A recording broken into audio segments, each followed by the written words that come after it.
Welcome, Flat Earth Debate Live. I'm your host, Nathan Oakley, and if you are new to this channel, or you've not done so already, then be sure to subscribe, hit the bell notification icon, and join button if you'd like to become a Nathan Oakley 1980 channel member and keep up to date with the Flat Earth Debate. If you would like to support the channel, there is a super chat that runs alongside each of these shows while they are live, and there's also a PayPal, Patreon, crypto, and thanks button in the info box below the video. Most importantly, if you'd like to join the discussion, simply mute the page you are currently watching, then click the link in the info box below this video to join the panel and express your views on the nature of Earth. If you do join, please don't swear. If you do, you'll be ejected, and if you are, please don't try to rejoin the stream using sock accounts. You'll be warmly welcome back on the next stream. Please also share the show on social media.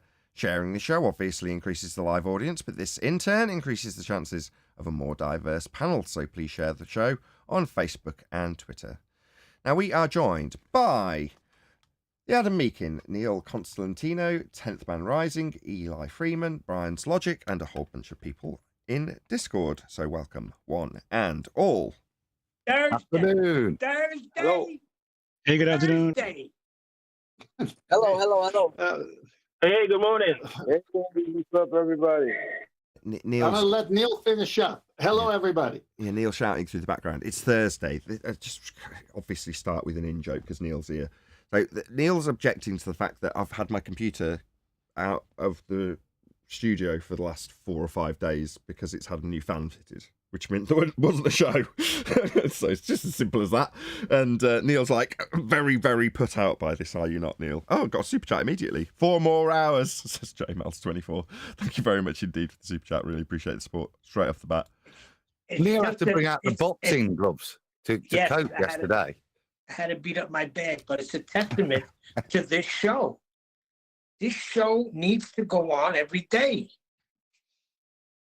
What, you miss listening back to your interruptions and stuff? Listen, you know what I'm talking about. This is a show that needs to go on, and when it's not on, I mean, people feel it. No, I do get that. There's a certain aspect of familiarity in there's a I'm not. It's a terrible comparison. I'm not comparing my audience to the people who are sat at home watching Jeremy Kyle, but that's just what came to mind. You know, when you've got housewives and various different people, maybe here in the UK, some people who are unemployed would sit around and they'd watch Jeremy Kyle over and over again. What's the equivalent over you guys? Jerry Springer. The View. No, View. it's The Price is Right with Bob Barker. Not necessarily game shows. No. Joy Bearhart and Whoopi Goldberg. It's more like The View. That's a much better comparison, right? So Like loose Oh, women. don't over here. compare ourselves liberals. exactly, Loose Women, The View, right? Those sorts of shows, people get familiar with them. They know the schedule, and they just want to tune in and hear people talking. And in the same way, I do understand that there is a certain, individual called Neil who wants that also from the show. So yeah, I get it totally. So we got a loose Neil. That's a good one. There was a lot of puns yesterday. Okay. Let's get So- on with housekeeping. Well, and we will get to housekeeping, but we're going to be in slightly more expansive, but hopefully concise in regards to housekeeping today, because there's a lot of new subscribers who've come to this show today. I say today, over the last week. There's several hundred new subscribers, which is great. I'm all for new subscribers. Almost, at 25,000, which I will definitely celebrate, as I think that's a definite milestone. I'm sure Yippee. I've mentioned before why 25,000 is a YouTube milestone, but we won't get into that now. Anyway, we will be celebrating. Should I get another 500 subscribers? Anyway, the point Getting a is... plaque in the mail. Say again? Hello. Hey, Owen. Say again, Gene? Will you be getting a plaque on the mail for 25K? No. Far from it. 100k gets you a plaque. Anyway, that aside, it's still a milestone in terms of things you can turn on. I just don't want to discuss it now. But the point is, there's new people here, so hopefully we can stay concise, which we're failing at already, in terms of each housekeeping question and why it gets asked. I don't want this to take forever, so I do kind of want to rattle through the questions, but give an outline to it. So hopefully if you can have that kind of hat on before we get into the housekeeping, that'd be greatly appreciated. Everyone got that hat on? If not, stick it on now. I got my Christian hat on. You No want cuss. him- We want clarity. Let me give it him. What we're Yeah. going to do, Arwin, is we're going to go through each housekeeping question, but we're going to explain why it's a housekeeping question, but in as concise a manner as we can, and then move on. Does that make sense? Okay, so Are no we not Baldwin? Baldwin? If Baldwin needs to get involved, he's more than welcome. Like it. Only if he doesn't get rumpus. I love it. Just like the rumpus would do, immediately poison the well that I'm going to be the one doing the rumpusing to you. We begin, ladies and gentlemen. Any evidence of a physical geometric sphere-edge horizon formerly known as the curve of the Earth? Physical geometric sphere-edge horizon formerly known as the curve of the Earth. It's within No. our considerations. Good morning. No, the horizon is And- not our curve. Black Swan is the stock answer for me there. What's the black swan? Perfect. It's a syllogism. Does someone want to jump in there? Or No, it's a syllogism. It's you mentioned about Karl Popper, then I'll give the Motorstones after. Adam. Fundamentally, that's been a all Earth claim for a while. And with their geometry, there are limitations to that. So if we use it, we can say, if the horizon is the leading edge of a ball in their claim, then the distance to the horizon can be no more than 1.22 times the square root of the observer's height in feet. A geometric limitation can be less than that. Now, if we're looking at the Black Swan pictures, we can see through the markers, which are the oil rigs, that the horizon, which is in the distance, is further than the oil rigs, which are marked at 6 and 9 miles. So if we call it 10 miles, we can see that at an observer height of 1 foot, we have a horizon rendering it past 9 miles, 10 miles. So if the horizon was the leading edge of a sphere, then the commensurate equivalent sized R value you would get for that is 250,000 miles. So the horizon cannot be Earth curve. Perfect. Any evidence of axial rotation of the Earth-based variety?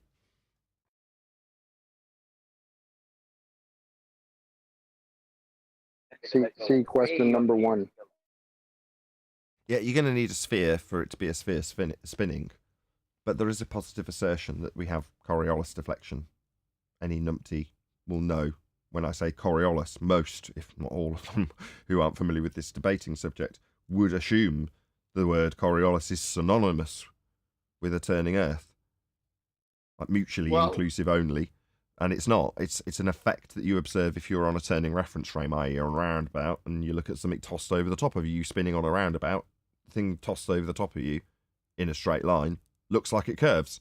That's Coriolis effect, and Earth's claim to have that effect, but it doesn't. No. The globe Earth claim is Coriolis, but what they're claiming is not Coriolis. Coriolis effect is an apparent effect, an optical phenomenon, whereas what the globe Earth claims is an actual deviation, not an apparent one. And there is no evidence of this actual deviation. There should be a deviation north to south and south to north for all flights flying that route, due south and due north. There should be an actual deviation that they have to make and correct for when they're flying due south and due north. That correction was never made, not even once in history. Okay, Doesn't exist. yeah, that's fine. Let's give a little bit of clarity to this subject, which is the most complicated. Hopefully we'll get past it in this next remark. So what Brian's detailing is the two different effects that you would observe. Now, if you're talking about Coriolis in the truest sense of the word, which is associated to a claim of a globe Earth turning, then that effect specifically is you on the roundabout, as I described, with, say, an aeroplane moving over the top of it, and you looking at the aeroplane looking like it curves. What Brian's describing is the actual curved path that planes would actually take in their description of globulus effect, which we also assert you would have to see. Now, they assert that they have it, but when they don't, we assert that you would have to have a plane shorten flight times if Earth's turning underneath the plane. Now, Earth's claim to be turning underneath the plane to induce what they call Coriolis effect incorrectly when they actually describe it, but ultimately they've still got to presupposition of an Earth turning and a 15 degrees an hour claim to be deflection, and a claim that that's tied into Coriolis effect, which is then bastardized into a different effect called globuolus. Anything else? Hopefully that's enough. Yeah, just a real simple one. The apparent motion of the star movement is at stake here. So either the stars are moving and the Earth is stationary, or the Earth is moving to cause the apparent motion of the stars. Well, one simple way to find out is to get off the Earth that's rotating, if it is rotating. Well, drones and with cameras have hovered off of the Earth, and the stars continue to rotate, and the Earth is not spinning them. So you're saying if I'm playing ball with my son and I throw a ball to him, there should be some sort of deflection I see optically, correct? If Earth was turning? If there's Coriolis effect, then yes, that's what Coriolis effect is. The illusion of a ball turning as you remain on a turning reference frame. It moves in a straight path, but from your observation beneath it, it looks like it turns. Or curves, sorry. Well, that appearing to curve when it's actually travelling straight is Coriolis effect. Earth is claimed to have Coriolis effect. Now, the fact that it doesn't is a problem. The reason it's claimed to have it is because that's what's claimed to be, as detailed by 10th, literally 3 minutes ago. The claim observed in the stars, the 15 degrees an hour deflection, is claimed to be as a result of Earth turning beneath them. It just induces all sorts of other problems, because we don't observe any other Coriolis effect. The consequences of Coriolis effect is Earth turning underneath stuff, precisely as being described. But we don't observe that effect. So we end up with what Brian described, which is a bastardization of Coriolis effect, with actual deflections in things described hemispherically when travelling north. Well, that's not Coriolis effect, but it's their bastardized version of it. Well, just to point out a contradiction for the globe. Sorry, are you finished then? No, I'm just going to add. This will be the last point yeah, on Coriolis, though. Go ahead, Brian. Yeah, very quickly, just a contradiction that the globe makes is they claim you will not see any deviation west to east or east to west, right? Only north to south and south to north. That is the claim of their model, and they all claim it, right? But now I won't go into why because there's new people listening. But the stars move east to west, so it's a contradiction that the stars are going east to west. Yet they have this nonsense claim that you won't see any deviation east to west if you throw a football up in the air.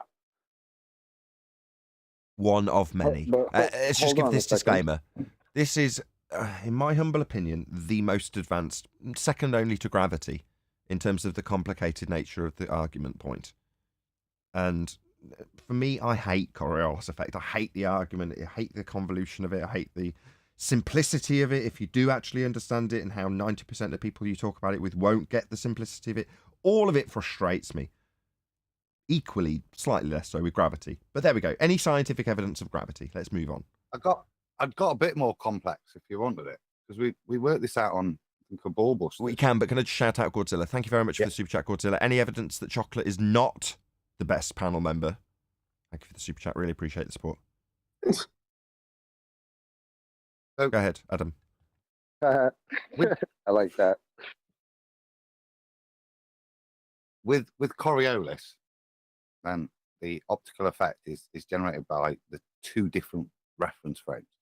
What they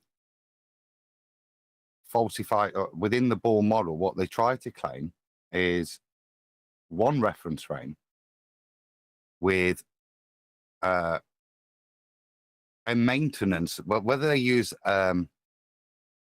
angular momentum or linear momentum, whichever way they try to word it, what they're trying to claim is that we have one reference frame and different sideways motions, linear motions, both of the rotating Earth and of the object.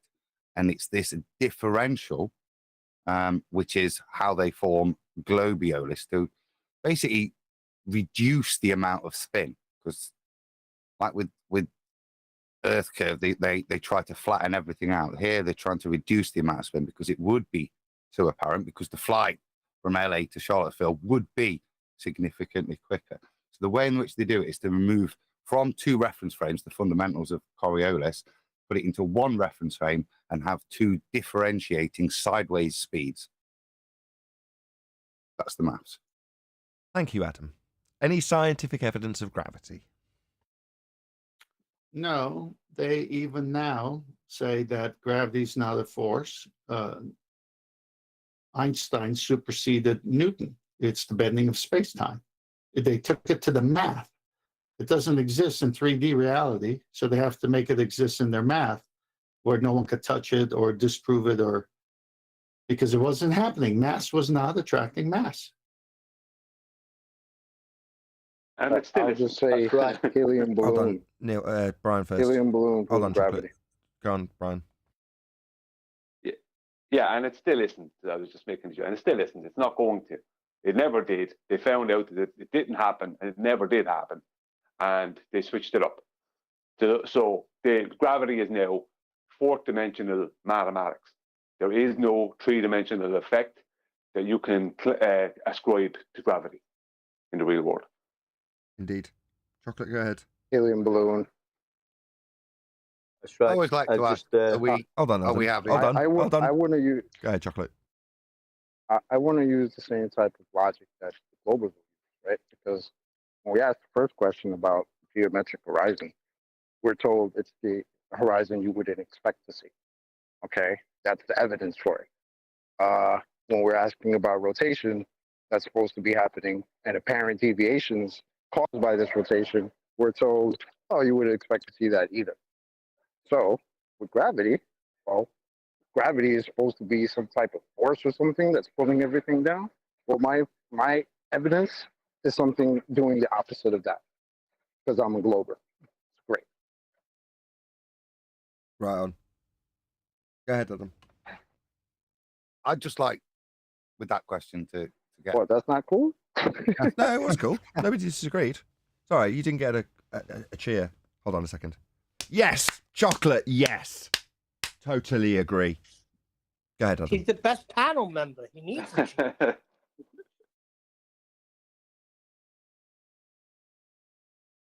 I think it was a timing thing, Chocolate. That's all it was. Your point was absolutely epic, and it was very true. No, it wasn't. Stop. Was my applause not enough, Brian? Go ahead, Adam. The problem is Hold on, chocolate sets 10th. a Hold bar on, too high. 10th. Go ahead, Adam. Then 10th. You went too far, Brian. The way I start with that one is just to try and get the person on the back foot and to start with the question and ask a genuine question, asking them to clarify. Are you talking about spooky action at a distance or the bending of a conceptualized mathematical force space? Thank you. They need to answer that. It's crucial for them. They can't just say gravity because of the massive change outlined previously. It's nice to put it back to them with a succinct description of each type of gravity, which in most cases they won't understand. Because people don't know there's two different they won't. versions. Right. Was it Brian first or 10th? No, So I tend it to was look me. at me. Go ahead, 10th. Yeah, it's just that when chocolate speaks, chocolate's bar is too high. Bars. Go ahead, Brian. Yeah, thanks, Nathan. Yeah, no, what Adam said is very true. I mean, the first question that I would normally ask is define gravity, but most of the time when they're opposition, they just don't want to answer that question. But that is the best question for a normie to ask them: what is gravity? Because you get different answers because there is different gravities. There's at present 4, right? I won't go into all of them, but the two main ones are acclaimed force of attraction between masses, and which is the old gravity. And then there is the recurrent gravity, which is the bending of fourth dimensional space-time. But what Adam said is very true, because one involves spooky action at instantaneous, that's the important word, instantaneous action at a distance. That's the old one. And the current one involves action being something that is limited to the two-way speed of light calculation. So one has no limit to, it's instantaneous. The other one is not instantaneous. And they're two completely different descriptions of two completely different things. The old one involves weight, so you'll think your weight is due to gravity, whereas the current one is no, gravity has nothing to do with weight. So there's a load of They just it's like calling a Ferrari and a typewriter the same name. They're two completely different things. Okay, we'll get the next housekeeping question in a sec, but in the meantime, I do have a quick note because there's a fair few new subscribers listening. So the Discord server, which is linked below, which I detail in the introduction, you just have to click and join. But when you have, if the live stream is full or over full, as it is in the case now, it's 20 of 18, which doesn't make any sense, but you can chuck people in after the fact, which may very well be the case if you join the live stream queue. So the live stream queue, which is at the top here, is basically where you join if there was an overfull show, and then somebody would verify you and just chuck you in manually, because you can't join if it's overfull. Anyway, I just thought I'd mention that, as you couldn't just straight away join the show if you intended to. But if you did, there's a link in the info box below this video. If you are on the panel and you've joined and you want to disagree with something that's being said, obviously don't be rude, but you can just pipe up and say, excuse me, do you mind if I interrupt? And then feel free to disagree with whatever's being detailed. With that being said, any single viable hypothesis from any of the fields of astronomy, cosmology, or astrophysics? Negative. They're not science. Come on, expound on that, Neil. I will. If you're going to study the cause and effect relationship through the scientific method, you need a hypothesis. And if you just have a phenomena that you observe, but you're not able to empirically manipulate the the IV by observing the DV and have control variables, then it doesn't fall within that science of the scientific method, which is to establish cause and effect. So if someone looking through a telescope at the stars could say, yeah, there's a star blinking. I wonder why it's blinking. That's as far as he's going to go. Yeah, well, I was told that that's observational science. It's just observation. Now, you can stick science on it if you want, but it's observation, isn't it? The only point I'd say there is they do have natural phenomena, but are they able to vary and manipulate? No. Yeah, but can you just stick science on it, Adam? Because if you're not doing an experiment, it's not science. Well, that's why I said you're just observing it. No. It's just, that's what I said. It's just observing, Neil, isn't it? You can put science on the word to make it sound more valid, and to steal the empiricism of science, which is what they do, but it's just observing. Right. I like what QE says, because he talks about how they also strap on the word repeated to make it sound that little bit more scientific. And they go, so QE's explanation for this is, so when it comes to an observation, well, what's an observation? Well, it's looking at something, isn't it? So if I blink, that's a repeated observation right there. How scientific is that? Well, I have a question about that. If your description of the phenomenon is incorrect, do you have an observed phenomenon? Twinkling star is something happening. Is that? But how do they define star? Yeah, but that's the point. That's the point, isn't it? You can't say what the cause and effect of that twinkling is. You can call it a star, but you can't then go on to science it, can't you? You can observe it, and if you want, in your own mind, you can make up something to satisfy yourself. That's got nothing to do with science. It's got very little to do with your observation, validating your observation, really. But how do they define star when they say the word? What do they mean? Well, they mean presuppositional gas giant in second law of thermodynamics violation, sky vacuum burning also in violation of the second law of thermodynamics. That's what they mean as a heliocentrist looking through their telescope. So as a heliocentrist, they don't have observed phenomenon. They can't prove that what they're observing is what they claim it is, but they've still got an observed phenomena, but they can't do anything to validate what they think that phenomena is. John only normally pipes up when he's got something pretty profound to say. Pennies dropped almost immediately, I think. Can I just clarify what you're saying, John? So whereas I, as a either neutral observer or flat earther, look up and go, number one, I don't know what those lights are. However, I can look at one of the lights and go, see how it's off? You can't see it now, it's gone. Now it's there again. Let's call that twinkling. Just for the use of a decent word. Okay?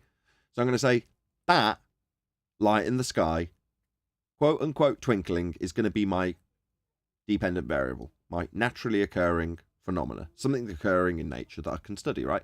I can do that. I can label that a phenomena. What you're saying, John, refractive curvature, is that because of the presuppositions that a heliocentrist imposes on that light and their predetermined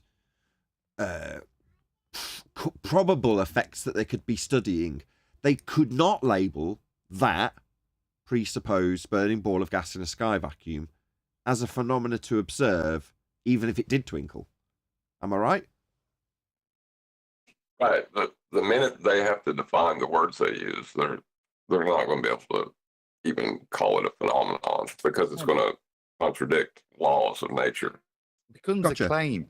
It becomes a claim because the description is no longer what's being observed.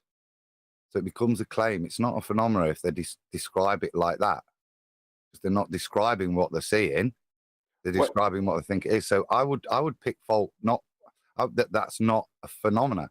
What you've described there, that's a claim. Right. So they'll never get. Hold on, Chocolate. Go ahead, John. They'll never get to the observed phenomena stage. They can't. Their presuppositions won't allow them. Right. Yeah, I agree there. Yeah. ahead, I'm Chocolate. confused. What do you mean? Well, You're not hang on. seeing this? Hold on, I'm sure it was Chocolate No, that was hang trying on. to get a word in, or maybe it was Eli and I just missed. It was Brian. Oh, bloody hell, Brian. Go ahead then, fine. He told Chocolate to be quiet, and I just left him take the blame. No, the first step of scientific method is to observe a natural phenomenon, right? They are stuck at that step. So because they can't go further than just observing these natural phenomenon, they have to make up stories about them that are not validated by anything. And that's the problem we're in. They wouldn't admit to themselves or to the public that they got as far as step one and they can't go any further. So Neil deGrasse Tyson looking up at a star can give someone a whole big story and spiel about it. And the average everyday man on the street can look up and see the same, what they call a star. And his story is just as valid as Neil deGrasse Tyson's story because none of them can prove it. Sure, None of them I can completely validate agree, anything they but say. I just don't want to whistle past John's point, which is tied beautifully into that, right? Which is to say that their presuppositions preclude them from studying it as a phenomena going forward. Now, that may or may not be intentional, but ultimately it's true.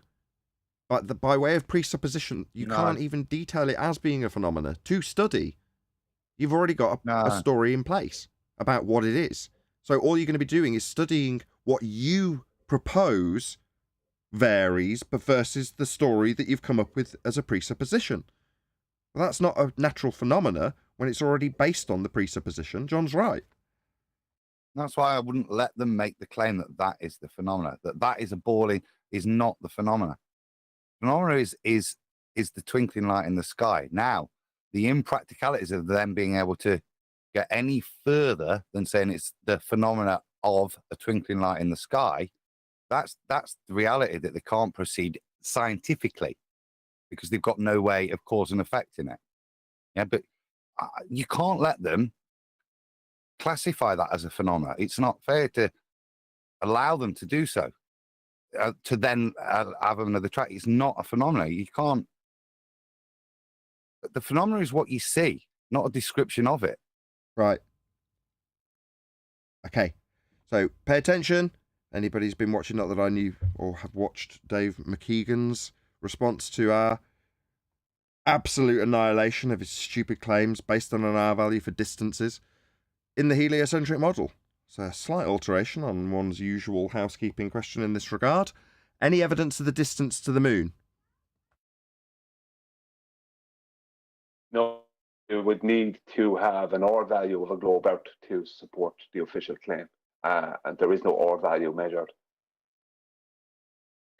Is it close enough that we could bring a dune buggy to there? Is that cool? A dune buggy. Or three of them. As long as you don't want to bring it back, it's close enough. Nah, why would you bring it back? And just make a new one and then bring it up there. So just make a parking lot on the moon. Why not? How Up where? far, Hold on. Up where? Where you bringing it? Up where? how far is the moon supposed to be in their model, in their version? 220 odd thousand miles, something like that. Okay, well, 238,000. 238,000. Okay, well, that's debunked by the black swan because the new radius of the Earth would be 250,000. Yeah, it's yeah. beyond. Exactly. So in the black swan, not that this debunks the distance in regards to the presuppositional orbital motions made by Kepler and the supposition that there's an R value imposable on the Venus that is in that orbital motion by Christian Huygens. All of that aside, exactly, where's this moon supposed to be exactly? In a sky vacuum. What's it supposed to be? In an orbit. How big is that orbit? Well, based on all of those presuppositions, one of them that we'll come to next in housekeeping is the R value. Well, based on that R value and a derivation of a tangent point horizon that Al-Biruni would use to give you your R value, you've got a calculable radial value for a sphere Earth at 250,000 miles based on the black swan, if you're going to apply globe Earth geometry to it. That would be to say, as we detailed earlier when covering the black swan, and Adam did a very eloquent job of it, I'm just repeating him. If you've got a hill in the way, there's calculable geometry to where the hill will lie. Well, if you're going to claim that Earth has a curvature measurable at the horizon, and you use the horizon in the black swan to calculate that geometric value for R, using the Al-Biruni method, the derived R value puts Earth as a sphere bigger than the orbital value of the moon, i.e. the distance is beyond the claimed distance to the moon in the heliocentric model. That's how big Earth would be if you calculated radius based on understood geometry and derivations of a sphere edge hill horizon getting in the way of things in the distance, as is claimed by the globe Earth. That's a problem. That's a big problem. The distance is actually the distance, the length of the radius, just by the black swan photograph. If we put the black swan horizon at 10 miles away from the 1 foot observer height, then that gives them an actual distance of 263,000 miles of a radius. That's a minimum. More than even 250. Well, the thing is, it's not calculable, but we've put 10 miles on it because you've got 9.4 and 6.7 or something miles to those two different oil rigs, right? Hill, House and Habitat. Well, because one of them is just under 9.5 miles away and the horizon's considerably beyond that, you can say at a minimum it's 10 miles away. Now, because you're going to have to ascribe physical geometry to it in the modus tollens supposition that if Earth's a sphere radius 3959, every measurable distance to horizon can be no more than 1.2 times the square root of the observer's height in feet. That's globe Earth geometry, as laid down in globe Earth maths, and the R value as begged in the globe Earth maths. So that's basically the laid down of the claim. But you can still apply the formula to the horizon in the black swan, and that's where you end up with I'll try and be more accurate. It's like, who cares, 220,000 mile distance to outside edge of the moon. Who cares if it's 240, 238, or if the black swan says it's 270? Ultimately, we're talking about immense distances and huge sphere Earths based on us debunking your geometry that you can't apply anymore. We've debunked it. We've broken it. Yeah, if that was the case, Can I that give would do problems to what we see in the sky, wouldn't it? Well, it means you can't ascribe the R value to give you the distances to the sun, the moon, all of the different planets. That's where the distances are derived from. Well, actually, Neil's question is something I brought up myself, and I said it. I sent it in a message to Adams a while back, just to give the audience, the new members, some information. When they told you your whole life the boats were sailing over a physical Earth curve in the distance, they were telling you a lie. Hill. Because officially, physical hill in the distance, they were telling you a lie. Because officially, and this is what they kept quiet, officially, the horizon is now, always has been, and always will be, an optical phenomenon. It is not officially physical geometry. So, and within their model, it changes position because their globe Earth changes in size. So they literally claim that mathematically, the radius of their globe will change in size, and So if you see something that doesn't match their mathematics, that you see at a horizon at a distance that doesn't match their mathematics, they'll just turn around and tell you, oh, that they'll try and claim refraction, but what they're really claiming is a change in the size of the radius of their globe. So that's why their globe in the Black Swan photograph can have a 260, 3,000 mile radius, which would make it over 1 million mile circumference. So that is the first piece of information that I wanted to tell these new people. That is what they see out at sea when they see the horizon. That is not officially, not just us, officially, that is not geometric Earth curve. It's not geometry, it's an optical phenomenon.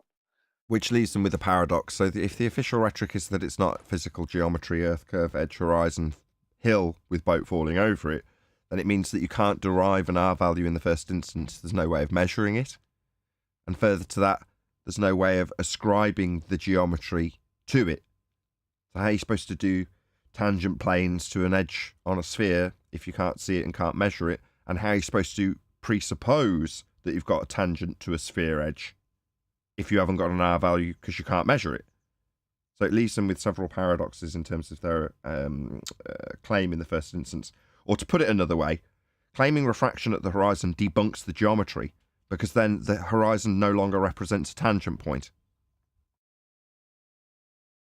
Well, just something, Well, what funny Nathan enough, said there was... Sorry. Just I'll be quick, Chocolate. I know I'm hogging the mic. What Nathan said there was absolutely epic, because that is the main point. That means that the geometry they claim they could never have gotten, because we could never see what they would need to see to measure for this geometry. So their geometry does not exist. It's purely mathematical. Exactly. So they Fuji, right? But something else for newer people, or not newer people, for more established people to think about is, what about how come when 7/6 and greater than 7/6 or changes the radius of their sphere, how come the sky never changes along with it, as it would have to do? Let's move on. Is a misapplication of mathematics mathematics? Is a misapplication of mathematics what? Is that mathematics? Doing it wrong? Is that math?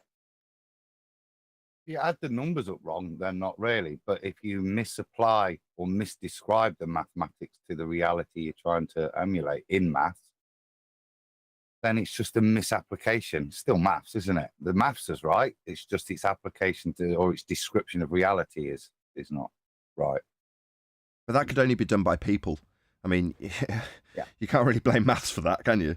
You can't blame French because somebody's being deceptive in French. Actually, you got to Yes, you blame. can. Actually, you got to blame Flat Earth for everything, because they've got it from the angle measurement to Polaris.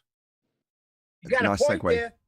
Any evidence that you can acquire an elevation angle measurement from a curved Earth baseline? Negative. There's no way you could do that. Well, my point about that is if I get a problem of 2 minus 2 and I add 2 plus 2, did I just do math? You could call that. But you could, by giving me that question, afterwards I could say, have you just done English? And it's the same principle, with the same response being applicable to both. Do you see my point? Right. I could say fish, knee, hi, hello. And Did I just then do ask, English? have I just done English? Because you've just strung a few English words together. And I go, yeah. And likewise, when you said, have I done maths? Well, yeah, I suppose. If when No. you said those words, you wanted me to No, bring there's a fish syntax, high grammar, up to other my things knee. involved. Hold on, That's hold what on. I'm saying. John's got an overriding point that he hasn't got to yet, I feel. Go ahead, John. Sorry, Adam. Right, there's principles and other things at play before you can call it math, I think. And if you misapply a principle, then you're not doing math, you're doing delusional work, because math works if you do it correctly on real things. I disagree. So just because I'm using words to be deceptive doesn't mean I'm not using English. Just because I'm misappropriating mathematics to describe physical reality incorrectly doesn't mean you're not doing maths. Hold on. But You didn't using a just hear language. his example with English? They're just languages, Neil. It doesn't matter if we're talking about the language of mathematics or the language of French. They're both just languages. Yeah, but he there's was So doing English with if the words Neil, he put Neil, if together. in And reality, they were, Hold on, Adam. I know you were in the queue. Go ahead, Neil. I'm just saying, the way John just spewed out a few words, is it English? Because it made no sense to me. depends what he meant there. If he wanted you to bring a fish high up to your knee when you meet, then it makes perfect sense. Hold It on. depends. Let me recontextualize and repackage his words, Neil. If I put a guy in a polo neck with a smoking jacket and black jeans and some loafers, and he had a cigarette, and he's hovering slightly hunched over a mic, and there's a very dark room with an audience, and he said those series of words with a lot of pause and emphasis, you could call it poetry. Enter right. Enter right. I understand what you're saying. Let me just You're- try a that's different insane. thing, John. A proposition to you, John. So if I know if I plant a seed, I will get 100 tomatoes from that seed, and I go away and I do the maths, and I multiply it, and I've got 4 seeds. If I actually get 500 tomatoes or 300 tomatoes, the maths was correct, just didn't describe reality very well. Wasn't a very good description, but the maths are still correct. The maths for what? You're going to have to, because I don't think those maths exist.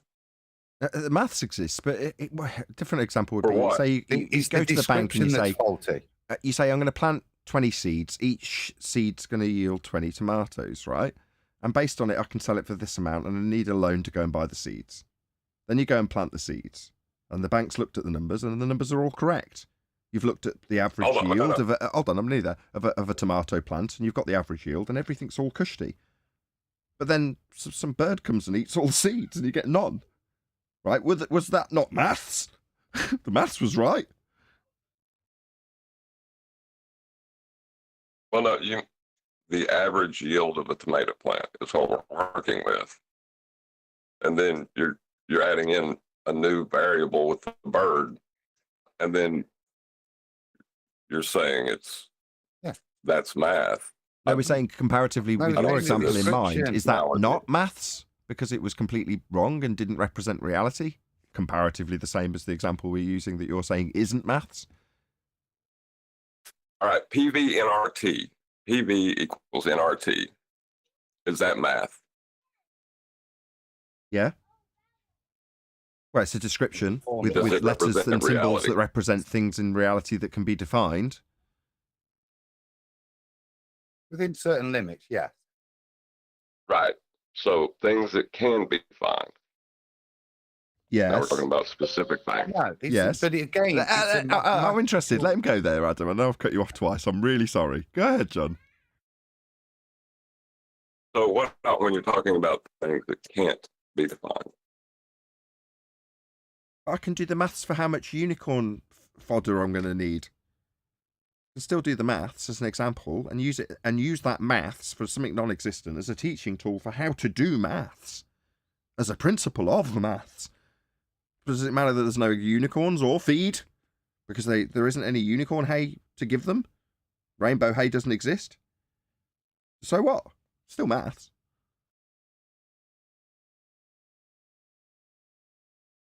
Right. But the unicorn. So he's got one last mathematical chance to description just get of the out of jail. unicorn. Go on, John. Where you Then it's over to Adam. the mathematical description of the unicorn. Where are you going to get that from? Didn't quite catch that. One more time. The mathematical description of the unicorn. Right. Are you really going to be able to do that? As a hypothetical example, yes. But as a deceptive human being, I can also say, No, this isn't hypothetical. This is for my unicorns. And the maths doesn't change in any way.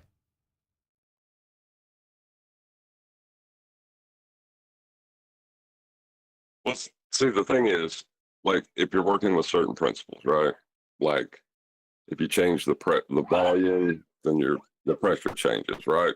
In physics. Of a gas. Well, but that's the physics of the gas. The Well, physicality are of the we gas. not talking about the physical world? Not So necessarily. you're not talking about the physical world. Not necessarily. In maths, you don't necessarily have to You're ascribe the talking numbers about to the something imaginary. physical. No, you don't have to in maths, no. There is an assumed and even implied and sometimes explicitly stated correlation, especially by our heliocentric priests, that there is a direct correlation and even effect and cause by these numbers. There is not. It's just language. But that's inferred and implied and sometimes explicitly stated as being the case when it is not. So I do know where you're driving at, and I'm glad we've got to the end of this. It's the confusion Now between... It's red rhetoric, right? Math I'll is try- reality. I'll try one more That's time. a red rhetoric statement. Math is reality. No, it isn't. It's a language that can be used in certain circumstances to describe reality. It can also be used to describe non-reality. Right. Okay. Let me try it again. The radius of the spherical radius of a flat plane. Okay? What about it? Can you do that? Is that math? But it doesn't You exist. can, John. Yeah, You can it is. find that, baby. If I measure the... Getting the spherical radius of a flat plane, is that mathematics? No, but I can describe how I can acquire the elevation angle minimums to Polaris and describe that as an equatorial plane in mathematics, and then change that with mathematics into a sphere.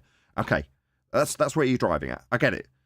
But none of those things exist. That's not math. There's no line from the sextant to the star. There isn't a line. It's an imaginary line between me and the star when I line it up in the sextant. There's no line to the horizon. And when you've got the position at Polaris at its minimum, it's on the horizon. Well, there's no circle of equal elevation then to be described as the equator. None of those things exist in physical reality. They've just been conjured into existence through maths, elevation angle measurements, etc.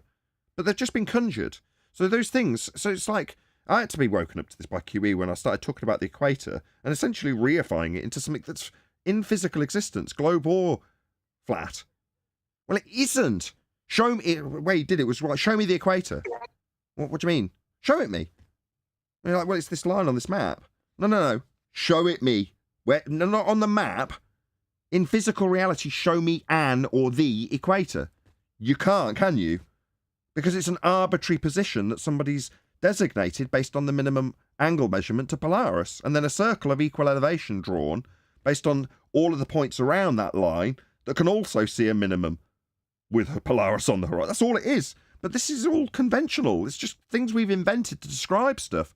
Now, if that convention for something that describes something that does exist in physical reality, there is physically a place we can call the equator, but the equator itself is just a convention. Well, that line that I've just now taken my time to explain has been explained for one specific reason, which is that those lines between the description of the reality with the mathematics and the reality of mathematics, which isn't the case, is where they have blurred the lines to deceive you into fourth dimensional space-time, gravity, and a whole number of other things that are including the heliocentric model itself and orbital motion, to believing our physical reality because of the mathematical descriptions. Can I give an example of that on screen? So it will link the two things we were talking about, the black swan. So there's a joke. I But hold on, rearranged before you the do. logical. Okay. But we'll just yield for 1 second, John, because we have had a lot of John. And I've cut off Adam 3 times. Go ahead, Adam. So as a joke, I rearranged the distance to the horizon formula so that it would be a lot easier for you to work out that 250,000 miles. So you can figure out the new size of your ball by 2640 times the distance to the horizon squared divided by the observer's height in feet. And that will give you based on the assumption that the horizon is the leading edge of a sphere, the new R value for that day. The question I'd ask you, John, is that maths incorrect on screen? Beautiful. Can you see that, John? Well, but my question never was answered because you can't determine the spherical radius of a flat plane. No. That doesn't make sense. No, in physics, it doesn't make sense. That's Yeah? You see where I'm going? in imagination land. It can't make in imagination land. It can't make sense either because a flat plane isn't a sphere. But yeah, I can, and it has been done in mathematics to the point where people now reify that very mathematical, what did I call it earlier? Conjuring into the very ground they believe to be standing themselves on. So your disbelief of how it can't be done with maths is back to the convolution between people's misapprehension of maths versus physics.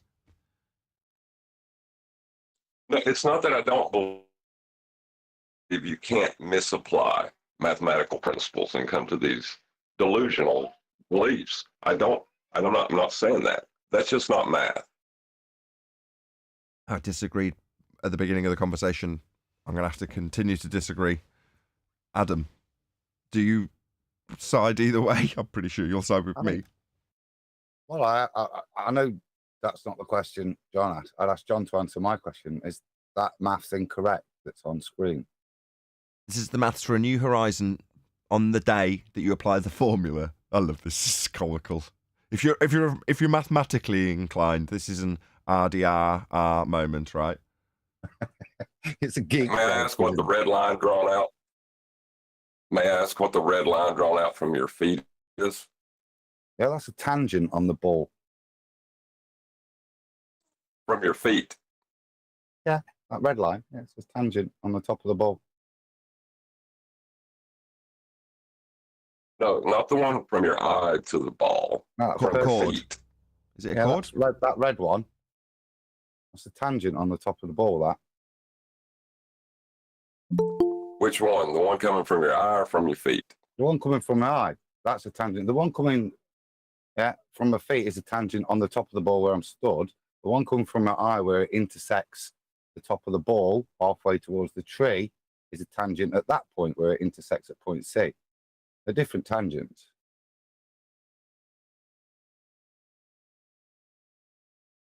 These terms sound very mathematical, I've got to be honest. So if you were on a basketball, that would work. Mm-hmm. Yeah, you could say what size basketball you were on that day. That is correct. See, your objection but to what I apply it to means that the maths is incorrect. Because the thing I'm applying it to is unicorns or whatever, therefore the maths is incorrect.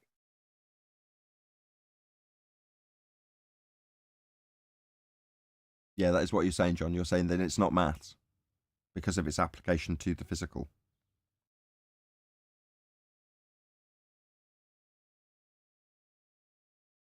Have I lost John? I think we might have. He was getting a bit sketchy. Hello, Quantum Eraser. How you doing? Shameless plug. Yeah, that's what The I was treatment. introducing you for. Yeah, the treatment this evening, 5 o'clock. We're going to go to 5 p.m. We're going to try that. Probably won't work for me either, but we're going to go 5 p.m. with the treatment with Denise and Mr. Bagoo. Denise, formerly known as Denise, but Nancy. Okay, so the treatment on Quantum Eraser YouTube channel. Be Here or Be Sphere, 10 p.m. UK time, 5 p.m. Central. Is it 10 p.m. UK or 11 p.m. UK? Is it the same time as you did it last time or an hour earlier? Half an hour earlier. And it's last time it was at 11:30, so it's 11. 11, yeah. 11 p.m. UK time tonight, Thursday. If you're watching live. Yeah, starve us all. You starve us all for like 6 days, and then you're going to slam us for everything? I see the game. Feast and famine, Neil. Feast and famine. Epic. So we didn't concisely rattle off the housekeeping questions with nice, concise newbie answers for people who might have joined as a new subscriber in the last week. But there we go. We're almost at the end of the housekeeping. Any evidence of a self-perpetuating molten iron core at the centre of a presupposed spherical Earth? Negative. You need off for that.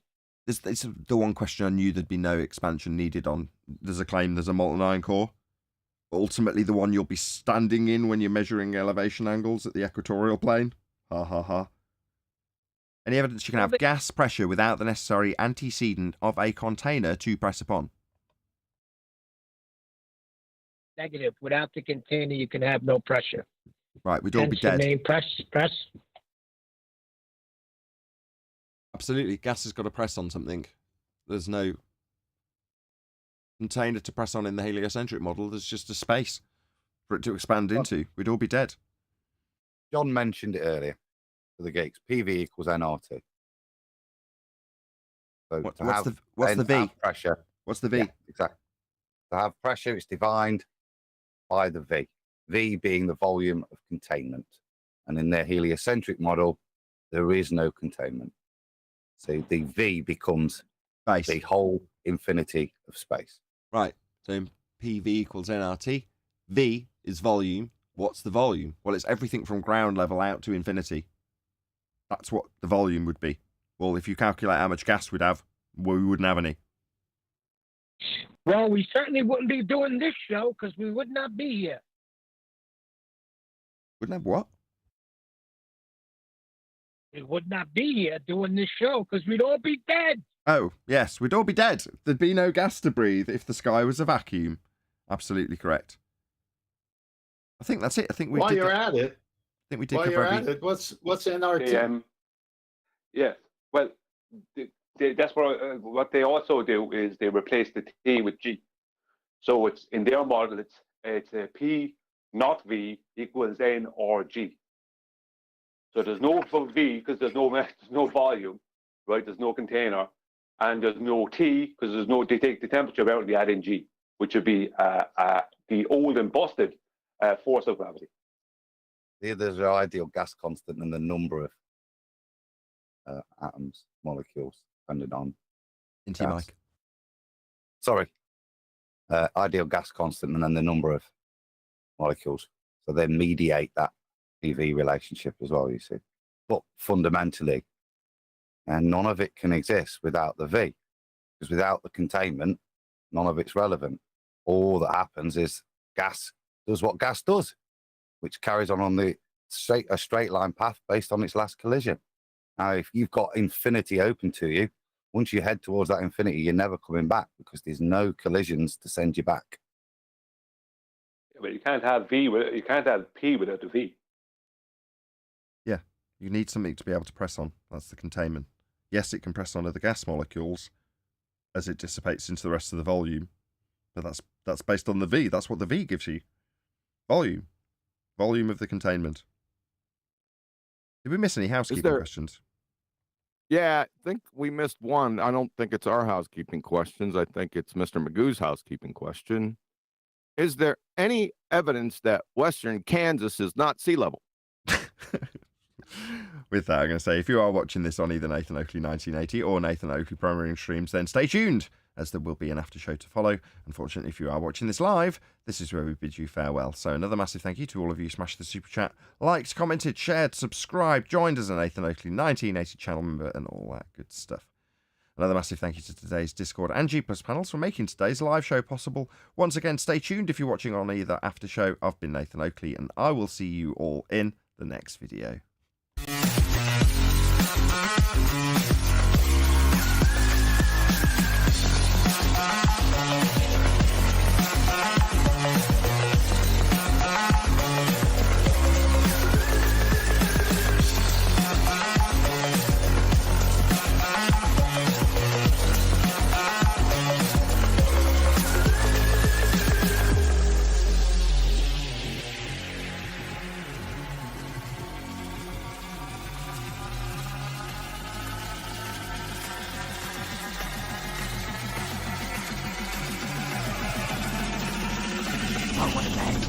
What a lovely day!